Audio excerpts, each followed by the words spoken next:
Hello guys, আসসালামু আলাইকুম। কেমন আছেন সবাই? নিশ্চয়ই ভালো আছেন আপনারা। আমি ভালো আছি। চলে এসেছি আমরা একটা নতুন ব্লগ নিয়ে। আজকের ব্লগ হচ্ছে আমরা নার্সারিতে চলে এসেছি গাছ কেনার জন্য। বাজারে গিয়েছিলাম, সেখানে কোনো গাছ ছিল না, তাই আমরা গাছের জন্য চলে আসলাম নার্সারিতে। এগুলো হচ্ছে লোহালম্বুর গাছ। আমাদের দেশে এটাই বলা হয়।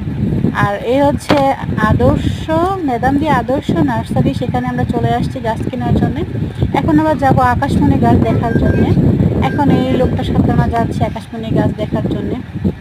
এ দেখেন কত সুন্দর ছোট ছোট নারিকেলের চারা। এখানে হচ্ছে অসংখ্য ফুলের চারা ছিল, সেগুলো দেখে আমার চোখ ধাঁধিয়ে গেছে। আমার মনে চাইছিল আমি কয়েকটা ফুলের চারা নিয়ে আসি, কিন্তু এখন আমি ফুলের চারা নিতে পারবো না, যেহেতু আমাদের বাড়িতে আমি যাই নাই। নতুন বাড়িতে একেবারে যখন চলে যাব তখন অবশ্যই ফুলের চারা নিয়ে লাগাবো।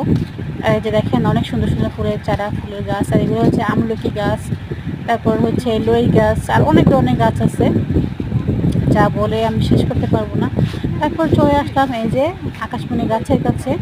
এখানে দেখেন আকাশমণি গাছগুলো খুবই ছোট ছোট। এই গাছগুলো নিয়ে লাগালে হবে না, মরে যাবে। আর তাছাড়া এখন গাছ তেমন বড় বড় না।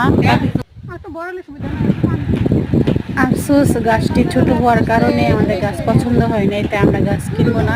এখন চলে যাচ্ছি, জিজ্ঞেস করলাম যে এই গাছগুলো হবে কিনা।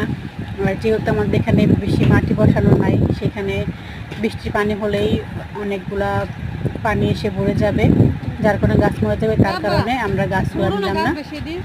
এখন চলে যাচ্ছি, আফসোসের কারণ। পরে আবার যখন বৃষ্টি হবে আর গাছগুলো একটু বড় হবে, তখন অবশ্যই নিয়ে যাব এসে। ততক্ষণ আপনারা সবাই ভালো থাকবেন, সুস্থ থাকবেন। দেখা হবে পরবর্তী ব্লগে। আল্লাহ হাফিজ।